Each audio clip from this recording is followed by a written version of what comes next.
All right, so you guys are welcome to today's episode. Um, for those watching live, I'm trying to give you a breakdown of what is happening on BTC, Bitcoin. You know, um, I'm someone who really does a little bit of analysis on BTC. I barely go to BTC chart. So what you can see on my chart currently is the monthly time frame of the BTC, and I would like for my chart to load. Because I barely open BTC, so it looks like my chart is not even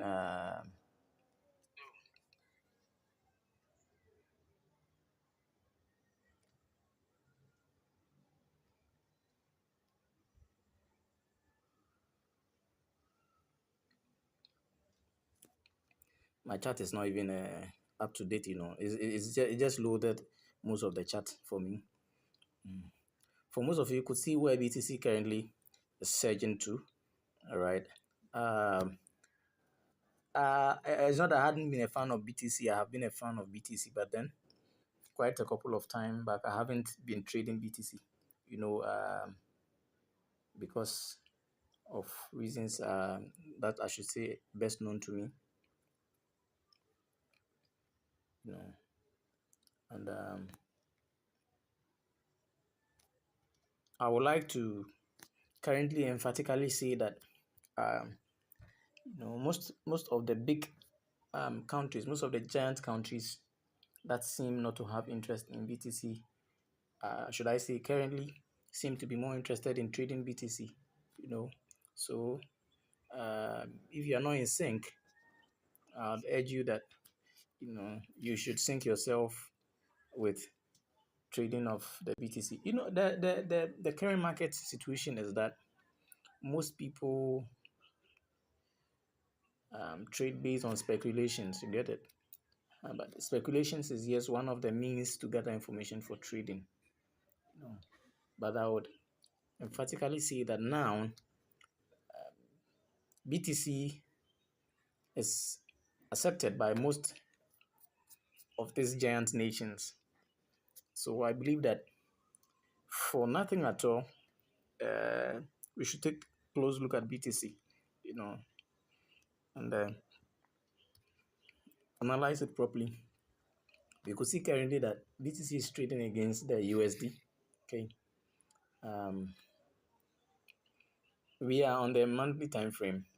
You could see where we are currently, almost all time high. I get it? Yeah. And what are we expecting? Are we expecting price to drop from here or continue further higher? Let's go down to the weekly time frame. But on a monthly time frame, let me first of all break down certain things for you. You know, so we actually came up all the way to hit the um. Let me show you the big figure in here.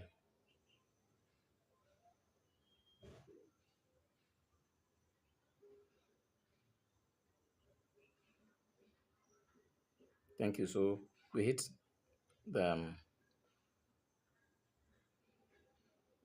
100,000 mark already. Excuse me.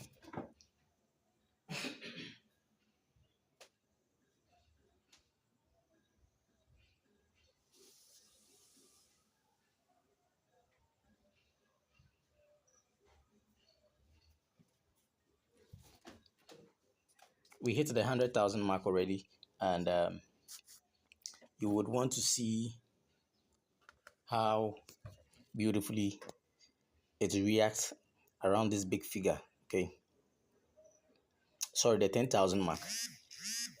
All right, so let's go to the weekly time frame, and you could see around that big figure, the 10,000 mark.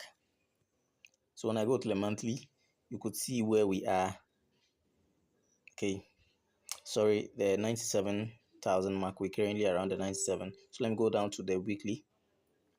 So we are still around the 97,000 mark. All right, for BTC, this is where we are currently trading around. Okay, and you can clearly see that price has reacted around that big figure. Okay, let me put an indication for you to see how price has reacted around this big figure.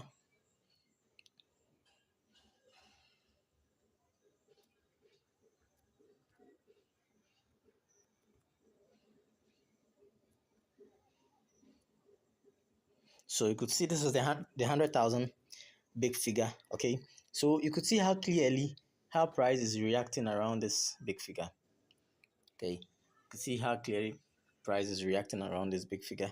Let me go down to let me zoom out on the weekly time frame. You could see how price did all this accumulation and then it did this expansion. All this area was an area where we saw price accumulating more orders.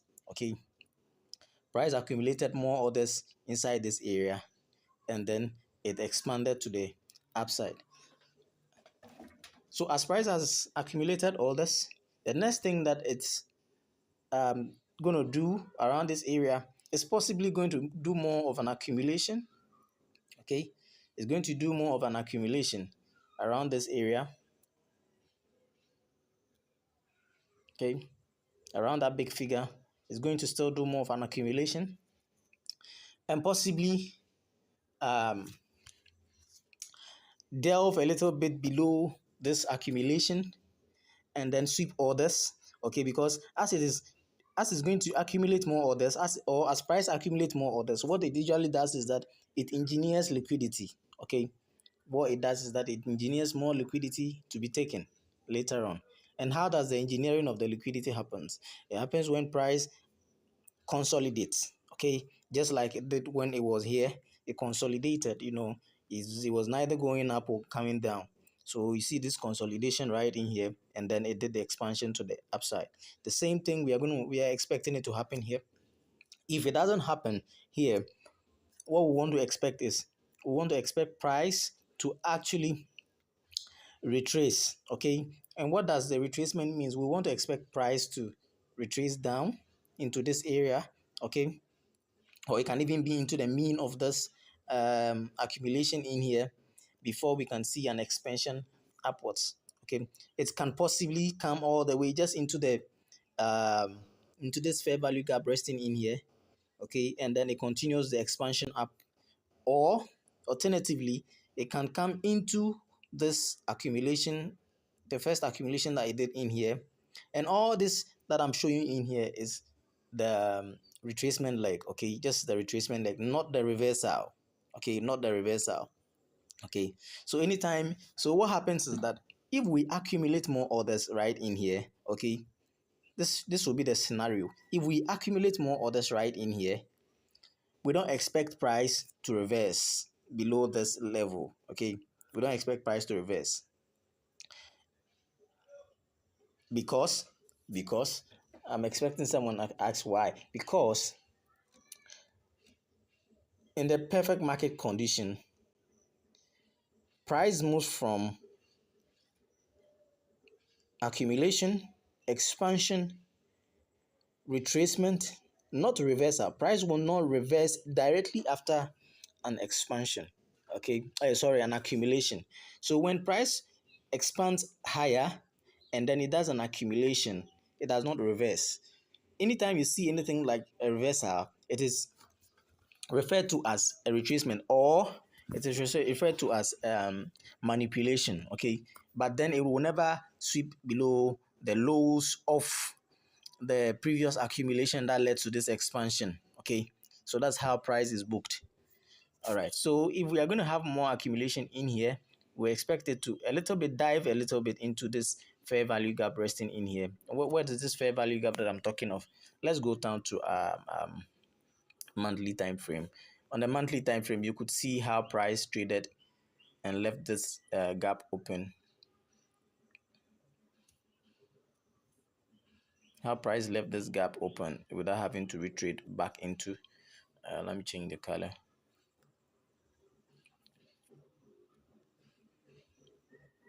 Okay, so you could clearly see how price traded into this, expanded up above this area and never reversed into this area where I have shaded orange. Price never traded back into that area. Do you see what I'm talking about? Price never reversed. So in a way, price is price has left a trace or a footprint below us that tells us that it is likely price can go back to that footprint. And what is that footprint? And that footprint is the liquidity that is resting in here.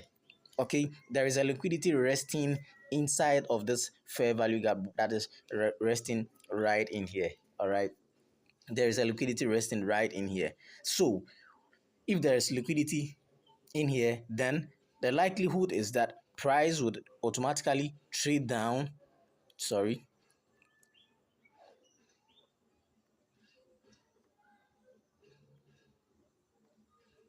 it is likely price will automatically trade down into this fair value gap. Okay, this is an opening where we have price only trade up once.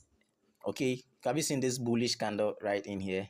This green candle, price traded up once and never came back down again. This green candle. Okay, price traded up once and never traded back down again.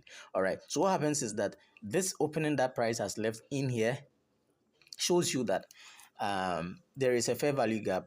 That is a liquidity void in here. It's a buy side imbalance and sell side inefficiency. Okay, so with the buy side it is imbalanced, and the sell side there's an inefficiency in here that it can rebalance itself. Sorry, buy side inefficiency, sell side imbalance. Okay, so sell side can rebalance itself, and then it continues up higher.